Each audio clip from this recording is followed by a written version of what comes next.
सदा हरेर्नाममुदारटन्तं गृहे गृहे मधुकरीमटन्तं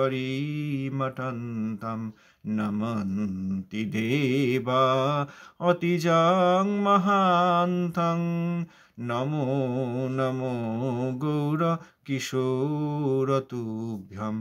नमन्ति देवायपि जं महान्तं नमो नमो गौरकिशोरतुभ्यं नमो नमो गौरकिशोरतुभ्यं नमो नमो गौरकिशोरतुभ्यं वृषभानुसुता दयितानुचरं वृषभानुसुता दयितानुचरं चरणाश्रितरेणुधरस्तमहं चरणाश्रितरेणुधरस्तमहं महदद्भुतपावनशक्तिपदं महदद्भुतपावनशक्तिपदं प्रणमामि सदा प्रभुपादपदं प्रणमामि सदा प्रभुपादपदं प्रणमामि सदा प्रभुपादपदं। पतित पावन श्री श्रील गुरु महाराज जी की जय। पतित पावन श्री कृष्ण चैतन्य आमनाय नवमधस्थान आचार्य प्रवर गौड़ीय गोष्ठीपति प्रभुपाद श्री श्रील भक्ति सिद्धांत सरस्वती गोस्वामी ठाकुर जी की जय। सपार्षद प्रभुपाद की जय। प्रभुपाद सकल शिष्यवृंद की जय। अवधूत कुलचरमणि श्लोक गौड़ किशोरदास बाजी महाराज की जय। शिशिल सच्चिदानंद भक्त ठाकुर महाशय की जय। श्री रूपानुग आचार्य की जय। भजानंदी और समागत भक्तवृंद की जय। प्रभुपाद श्रील सरस्वती गोस्वामी ठाकुरेर अनुकंपित श्री श्रीमद सुंदरानंद विद्याविनोद प्रभु संकलित परम गुरु श्री गौर किशोर এই গ্রন্থের গৃহেতে গোলক ভাই এই বিষয়ে আমরা পড়ছিলাম।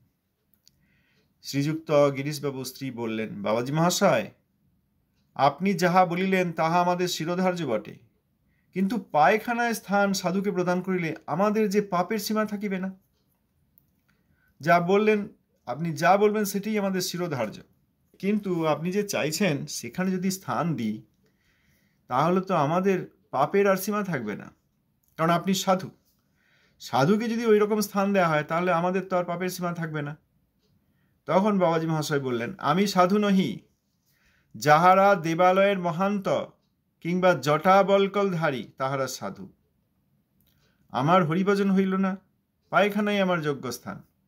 যদি আপনারা ইহা দিতে পারেন তবে কথা বলিবেন, নতুবা আপনাদের কোনো কথা শুনিব না।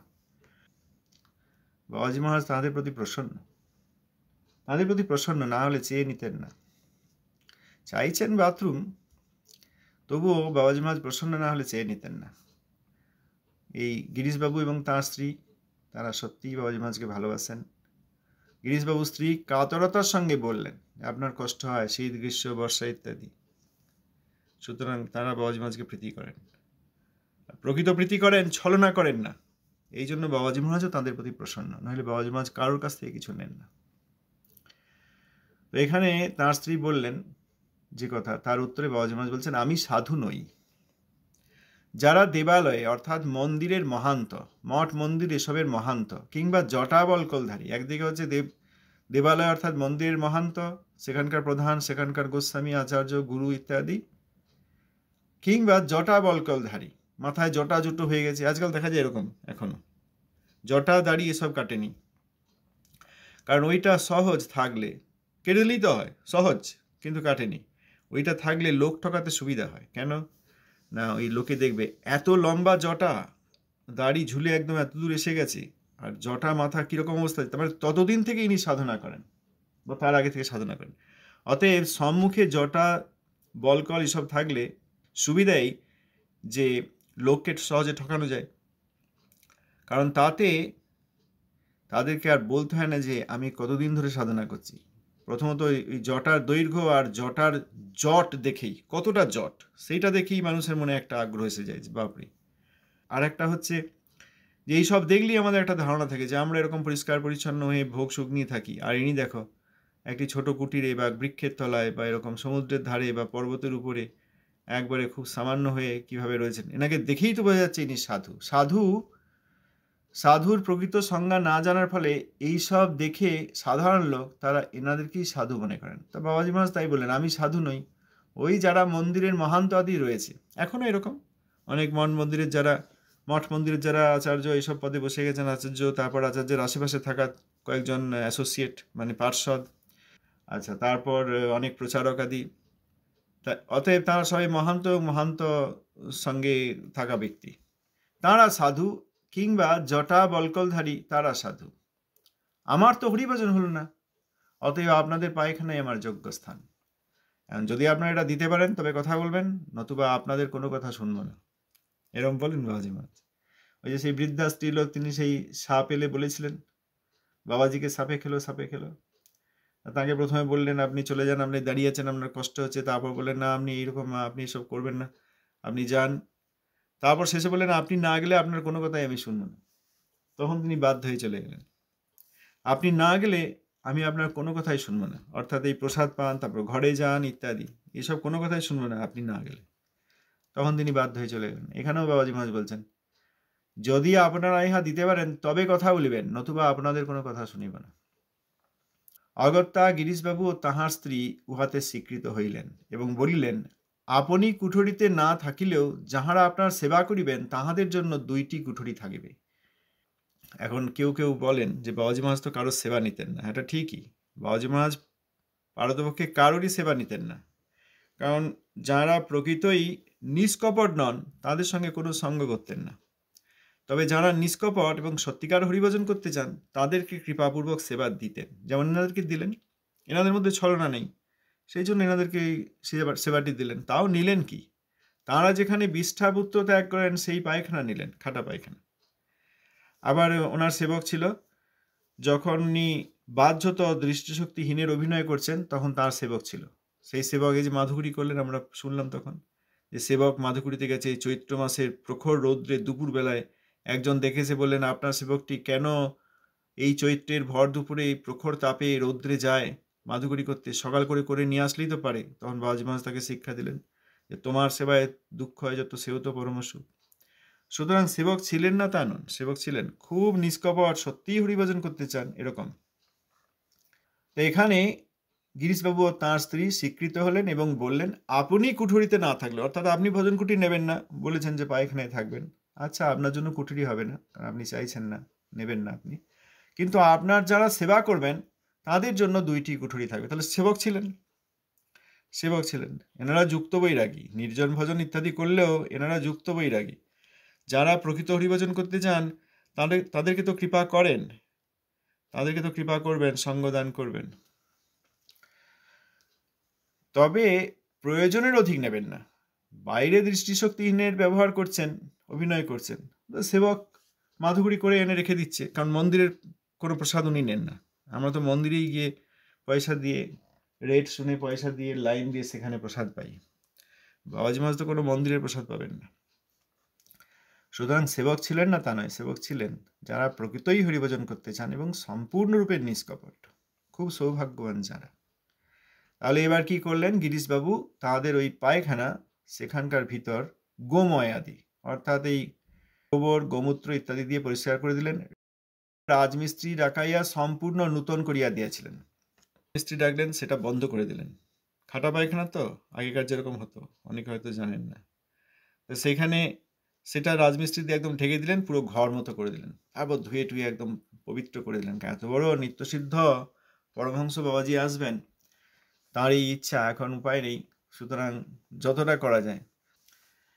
কিন্তু বাবাজি মহারাজ ইহা জানিতে পারিলে পাছে কুঠরির ভিতর না যান, এই জন্য ভিতরের অবয়ব ঠিক রাখিয়া কেবলমাত্র পরিষ্কার করিয়া ওই স্থানে আসন রচনা করিয়া দিয়েছিলেন। তাহলে সব তো করা হলো, নতুন করে দেওয়া হলো, রাজমিস্ত্রি দিয়ে সব ঢেকে দেওয়া হলো, সব ধোয়া টোয়া হয়েছে, কিন্তু ভিতরটা যেন আবার নতুন না লাগে, বেশ ভিতরটা সুন্দর করে দেওয়া হলো, প্লাস্টার করে দেওয়া হলো, রং চং করে দেওয়া হলো, একটা বেশ ভালো করে দেওয়া, ও কথা তো বাউজি মাছ নেবেন না।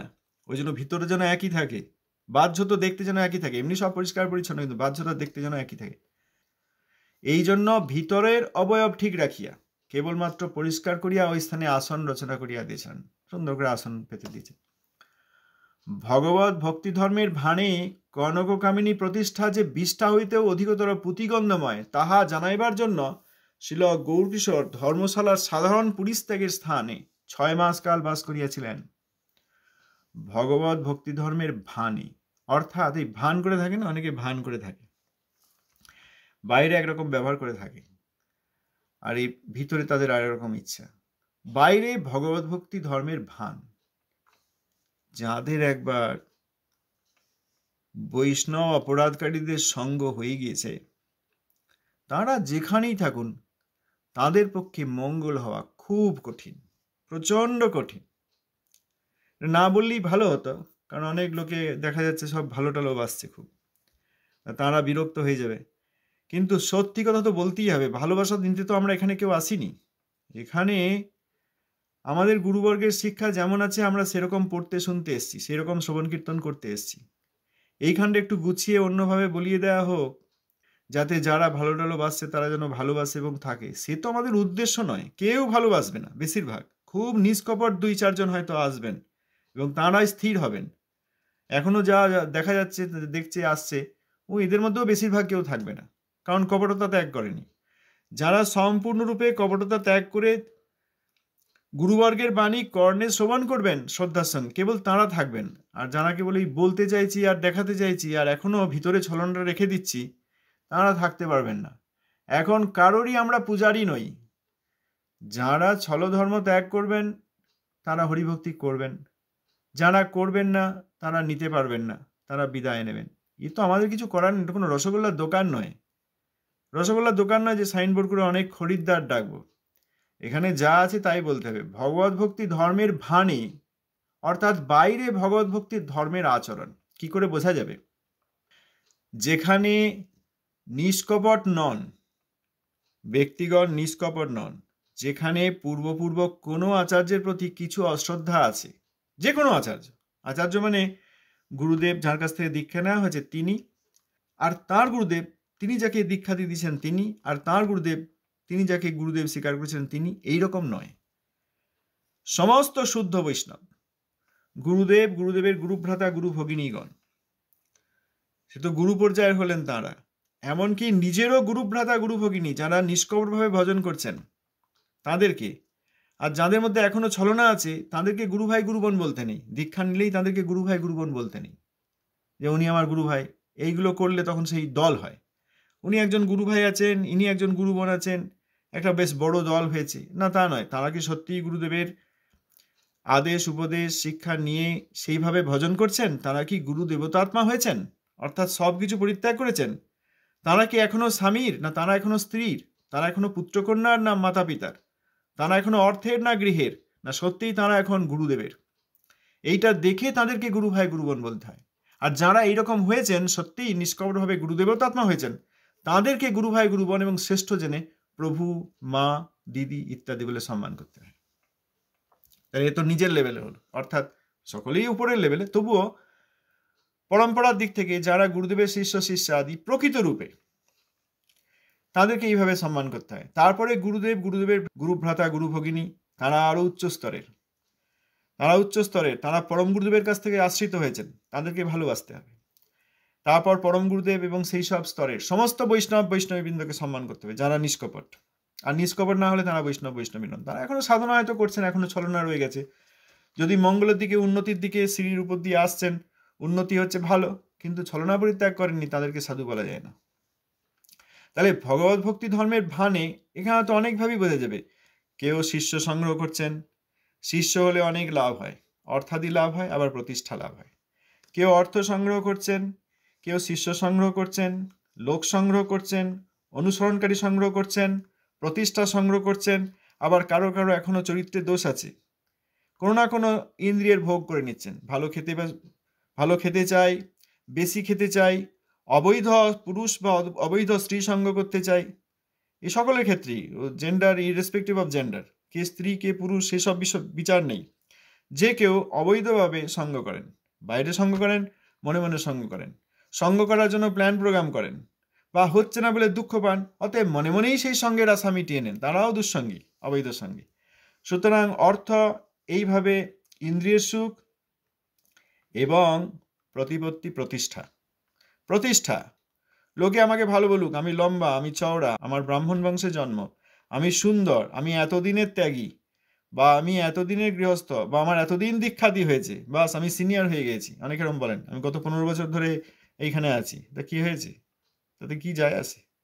কতদিনের অনাদিকাল থেকে আমরা বদ্ধ, কত জন্ম চলে গেছে, অনন্ত কোটি জন্ম, কোনো জন্মে আমরা 1000 বছর ছিলাম। যখন কচ্ছপ ছিলাম অনেক দিন আমাদের আয়ু, যখন বট গাছ ছিলাম বহু বছর, বহু শত শত বছর আমাদের আয়ু হয়েছে। এইরকম তো অনন্তকাল আমরা এখানে বদ্ধ হয়ে আছি। তাই এখন 15 বছর আমি এই সেবা করার চেষ্টা করছি, এটা এত অহংকার করে বলার কি প্রয়োজন আছে? বরং জানতে হবে যে এই কিছুদিন আগে আমি এইসব সুযোগ পেয়েছি, কিন্তু এখনো পর্যন্ত ছলনা পরিত্যাগ করতে পারিনি, সাধুকে সাধু বলে চিনতে পারিনি, এখনো অসাধুকে সাধুকে আমি সাধু বলি, এবং প্রকৃত সাধুকে চিনতে পারিনি। প্রকৃত সাধুকে এখনো নিজের বলে, আপনার বলে, নিজের বলে সম্মান করতে পারি নাই। যতটা ঘরের লোককে সম্মান করি, নিজের লোককে সম্মান করি তথাগত, সেরকম সাধুকে এখনো ভালোবাসতে পারিনি, তাকে আপনার জন করতে পারিনি। সাধু যা বলেছেন সেসব কখনো শ্রবণ করি নাই, অর্থাৎ শ্রবণ করলেও সেগুলি পালন করি নাই। আমার কিছুই হলো না, এইটা বলা হচ্ছে। এখানে বাবাজি মহারাজ বলছেন আমি সাধু নহি, কিন্তু আমরা হিসেব করি যে কতটা হরিনাম করি, কতটা একাদশী করি, কতদিন থেকে করছি, আর আমি খুব ভালো, কতগুলো বই পড়েছি, কতটা মনে রাখতে পারি, এই রকম ভাবছি। আবার ভগবত ভক্তি ধর্মের ভানে আরও আছে, যেখানেই কিছু হবে এখানে আমি কি পাবো, এখানে কি পাবো। কেউ তো দোকান করেই বিক্রি বাটা শুরু করে দিয়েছেন, কেনা বেচা চলছে, কোথাও আরতি বিক্রি হয়ে যাচ্ছে, কোথাও অর্চন বিক্রি হচ্ছে, কোথাও ঘর বিক্রি হচ্ছে, কোথাও টাইম শেয়ার হচ্ছে। এইসব দেশে বলে টাইম শেয়ার, আমাদের দেশে হচ্ছে যে আপনি এরকম এত টাকা দেবেন, যখন আসবেন আগে থেকে বলে দেবেন এই ঘরটি পাবেন, এই ধরনের এইসব হচ্ছে বিভিন্নভাবে। হয় বিক্রয় হচ্ছে আর তার সঙ্গে ক্রয় হচ্ছে, কেউ বিক্রয় করছেন, কেউ ক্রয় করছেন। ব্যবসার দুটি দিক, বিক্রয় আর ক্রয়, ক্রয় আর বিক্রয়, একজন বিক্রি করছেন আর একজন নিচ্ছেন। এখন সবই বিক্রি হচ্ছে, সব জায়গাতেই দোকান, ধর্মের দোকান। কিন্তু প্রভুপাদ ছিল সরস্বতী গোস্বামী ঠাকুর কোনো দোকান খোলেন নাই, কোনো রকম দোকান খোলেন নাই, তিনি প্রণামই নিতেন না। শিষ্য সব কিছু ত্যাগ করে এসে দিচ্ছেন যে আমার গ্র্যাচুইটি, আমার পেনশন, আমার এতদিনের রোজগার, তারপর ঘর বিক্রি করে যা পেয়েছি সব নিয়ে এসে গুরুদেবকে দিচ্ছেন।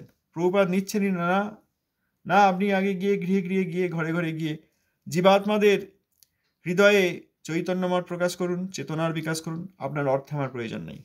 কিন্তু এখানে আমাদের অর্থেই প্রয়োজন, অর্থে প্রয়োজন, আর তার সঙ্গে প্রতিষ্ঠারও প্রয়োজন। প্রতিষ্ঠার প্রয়োজনটা আরও বেশি, লোকে আমার সুনাম করুক, আমি ভালো গাইতে পারি, আমি ভালো বলতে পারি, আমি ভালো নাচতে পারি, আমি ভালো সংগ্রহ করতে পারি অর্থাদি, আমি ভালো মন্দির করেছি, আমার অনেক শিষ্য বা অনেক শিষ্য আমি এনে দিয়েছি, এই সব ভগবত ভক্তি ধর্মের ভানে এইগুলি কোনোটিই প্রয়োজনীয় বিষয় নয়। কিন্তু এখন মুশকিল হয়ে গেছে, এখন মন্দিরের নামে কালেকশন হচ্ছে, এখন ভগবত ভক্তি দেওয়ার নামে গুরু হচ্ছে, ভগবত ভক্তি দেওয়ার নামে অনেক শিষ্য করা হচ্ছে, এগুলি সব ভগবত ভক্তি ধর্মের ভান। দেখা যাবে গুরু তিনি মহাবৈষ্ণব অপরাধী। আর একটা জিনিস দেখা যায়, যিনি একবার কোনো না কোনোভাবে বৈষ্ণব অপরাধীর সঙ্গে সঙ্গ করেছেন, কিছুতেই তিনি সেই দোষ আর ছাড়াতে পারেন না, খুব কঠিন। কয়লার কালি লেগে গেলে যেমন সেই জায়গাটা চট করে যেতে চায় না, ওই বৈষ্ণব অপরাধের বিষ ভয়ঙ্কর বিষ, ওই একটা বিষ যেটা থেকে যায়, কিছু কিছু বিষ আছে সেইগুলি পেটের মধ্যে থেকে গেলে ও সহজে যেতে চায় না। ও বংশানুক্রমে যখন সন্তানাদি জন্ম হয় তারাও সেই বিষ নিয়ে জন্মগ্রহণ করে। আর বৈষ্ণবরা এত ভয়ঙ্কর বিষ, এ সহজে যায় না। এর জন্য প্রথমেই যেটা করতে হয় সেটা হচ্ছে বৈষ্ণব অপরাধীদের চিনে তাদের সঙ্গ সম্পূর্ণরূপে ত্যাগ করতে হয়। বৈষ্ণব অপরাধীদের কেউ মহারাজ প্রভু বললে আমার কানে লাগে, আমাদের বলা উচিত নয়। বৈষ্ণব অপরাধীদের এখনও যদি সম্মান করা হয়, প্রণাম করা হয়, সহ্য করতে পারা যায় না। বৈষ্ণব অপরাধীদের কাছ থেকে মন্ত্র নেওয়া হয়েছে, গত 15 বছর ধরে করছি, এখন কি করব, সহ্য করা যায় না। সম্পূর্ণরূপে বৈষ্ণব অপরাধীদের ত্যাগ করতে হয়, সম্পূর্ণরূপে। সেখানে যে আমার এত নাম আছে, আমি যে মালা গাঁথি, আমাকে যে সম্মান করে, আমি গেলে আমাকে ভালো ঘর দেয়, তারপর আমার অনেক ভালো নেটওয়ার্ক আছে, এই বৈষ্ণব অপরাধীদের সঙ্গে থাকতে থাকতে আমার একটা সোসাইটি, একটা সমাজ তৈরি হয়ে গেছে, আমি তার অংশ। এইভাবে হবে না। প্রত্যেক ক্ষেত্রে যেখানে যেখানে কোনো না কোনোভাবে বৈষ্ণব অপরাধ আছে সেইখানটা ত্যাগ করতে হবে। বৈষ্ণব অপরাধ বোঝা যাবে, বৈষ্ণবরার বিশেষ কারণে আছে মৎসরতা, ঈর্ষা। কাম, ক্রোধ, লোভ, মোহ, মদ, মাৎসর্য, এই 6টির মধ্যে কাম, ক্রোধ, লোভ, মোহ, মদ, এই 5টি জিনিসকে ভগবানের সেবায় নিযুক্ত করা গেছে। শ্রী নরোত্তম দাস ঠাকুর মহাশয়ের কীর্তনে কথা দেখা যায়। কিন্তু মৎসরতা অর্থাৎ ঈর্ষা কোনোভাবে এনাকে সেবায় লাগানো যায়নি। ক্রোধ হবে, খিদে পেলে ক্রোধ হবে না, ঘুমাতে না পেলে ক্রোধ হবে না, কেউ কিছু বললে ক্রোধ হবে না, কেউ গায়ে আঘাত করলে ক্রোধ হবে না, কেউ মনে আঘাত করলে ক্রোধ হবে না। ক্রোধ হবে যখন গুরুবর্গের অবমাননা হবে, তখন জানা যাবে হ্যাঁ ইনি ক্রোধকে সমস্ত স্থান থেকে সরিয়ে নিয়ে সংরক্ষণ করে রেখেছেন, একমাত্র গুরুবর্গের অবমাননা ছাড়া কোথাও ক্রুদ্ধ হন না। হরিকথা শ্রবণ কীর্তন এতে বাধা, গুরুবর্গের অবমাননা, এইগুলি হলে তখন তিনি খুব ক্রুদ্ধ হন, তাছাড়া কোথাও তার ক্রোধ হয় না। তখন জানা যাবে হ্যাঁ ইনি ক্রোধকে সত্যিই পবিত্র করে গুরুবর্গের সেবায় লাগিয়েছেন। কিন্তু যে জিনিসটিকে লাগানো যায় না সেটি হচ্ছে ঈর্ষা। এই ঈর্ষা থাকে, যেখানে ঈর্ষা, উনি করতে পারেন নাই, ইনি করেন নাই, এইগুলি হচ্ছে মৎসরতা, এইগুলি ত্যাগ করতে হয়। এইগুলি যেখানে হচ্ছে সেগুলি ত্যাগ করতে হয়। গুরুবর্গের প্রতি এই ধরনের কথাবার্তা সাধারণ লোকের প্রতিও বলতে নেই। কিন্তু হরিভক্তি সম্বন্ধিত যে সাধু তাদের সম্বন্ধে একদমই বলতে নেই, তাহলে মহা অপরাধ হয়। তাহলে প্রথমে সেই সব এটা বোঝা যাবে।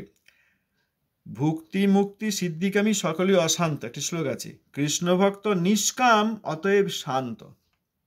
ভুক্তি মুক্তি সিদ্ধিকামী সকলেই অশান্ত, কৃষ্ণ ভক্ত শান্ত, তাকে বাহ্যত সাধারণ লোক অশান্ত মনে করতে পারে যখন তিনি গুরুবর্গের অবমাননা দেখেন, তখন ক্রোধের সঙ্গে জবাব দেন। এটি অশান্ত নয়, এটি তার হৃদয় খুবই শান্ত। এই ইন্দ্রিয়ের ভোগ আর প্রতিষ্ঠা এইগুলি ত্যাগ করেছেন বলে হৃদয়ে তাঁর সত্যিই শান্ত, তার হৃদয়ে শ্রী হরিনাম বিরাজমান।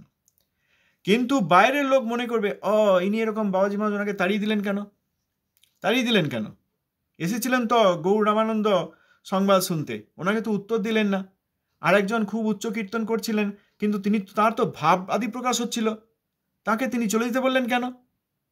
এই বোঝা যাবে না যে সাধুর হৃদয়ে হরিনাম বিরাজমান, যিনি সত্যিই শান্ত, যার ইন্দ্রিয় তৃপ্তি প্রতিষ্ঠাসা এসবের আর কোনো ইচ্ছা নেই, তাকে বাহ্যত অশান্ত তখনই দেখা যায় যখন গুরুবর্গের অবমাননা হয়। জানতে হবে হ্যাঁ ইনি প্রকৃত সাধু, কারণ গুরুবর্গের অবমাননায় তিনি ক্রুদ্ধ হচ্ছেন, প্রতিবাদ করছেন, রেগে যাচ্ছেন, তিনিই প্রকৃত শান্ত।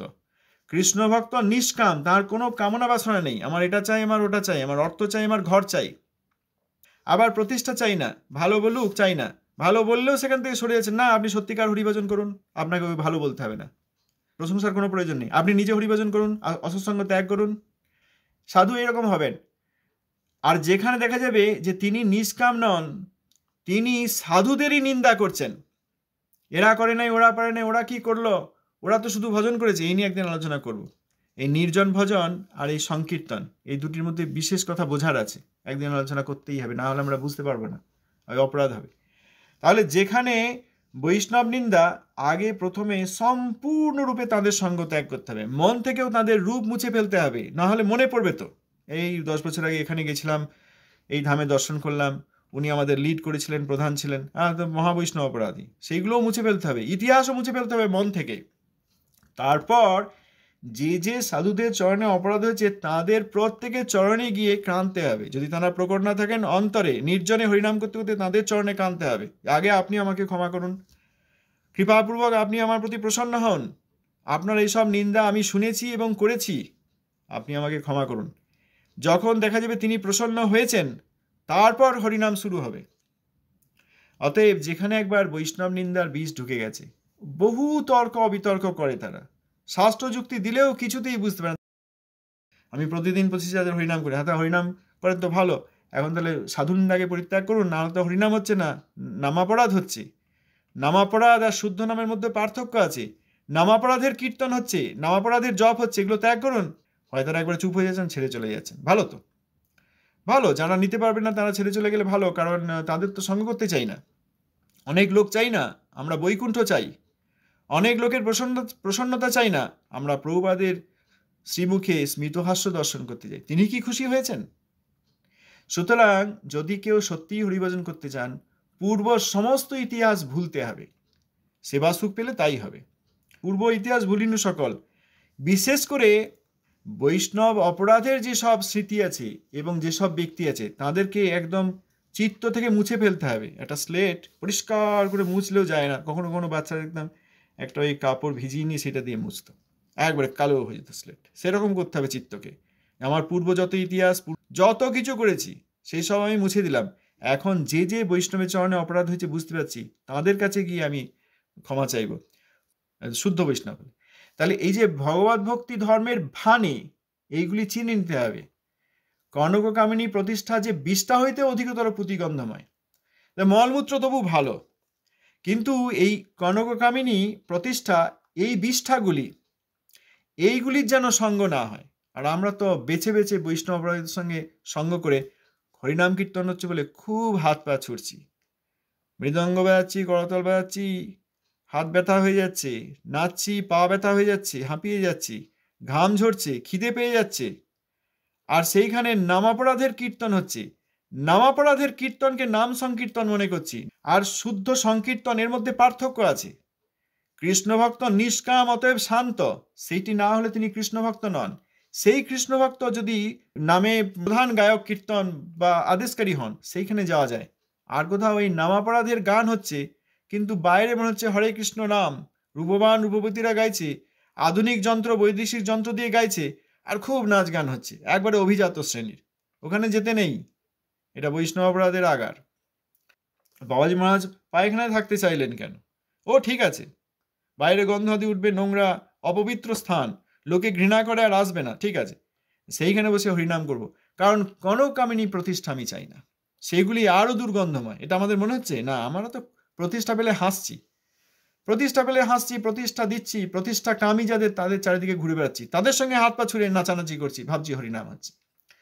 তাহলে ভগবত ভক্তি ধর্মের ভানে কনককামিনী প্রতিষ্ঠাসা যে বিষ্ঠা হইতেও অধিকতর প্রতিগন্ধময়, তাহা জানাইবার জন্য শ্রী গৌরকিশোর ধর্মশালার সাধারণ পরিত্যাগের স্থানে 6 মাস কাল বাস করিয়াছিলেন। এই হচ্ছে আজকের প্রবন্ধ। সময় হয়ে গেছে। ধন্যবাদ, প্রণাম। কেউ কিছু বলতে চাইলে বলতে পারেন, লিখতে চাইলে লিখতে পারেন, ইমেল আইডি দেওয়া থাকবে ডিসক্রিপশনে, সেখান থেকেও লিখতে পারেন। শুদ্ধভাবে ভজন করতে গেলে সব পরিত্যাগ করতে হবে। যা কিছু কালেকশন হয়েছে এখন কৃষ্ণ কনসাসনেসের নামে, সব পরিত্যাগ করতে হবে। সেসব সঙ্গ দুঃসঙ্গ পরিত্যাগ করতে হবে। সাধুদের নিন্দা করে কখনো হরিভজন করা যায় না।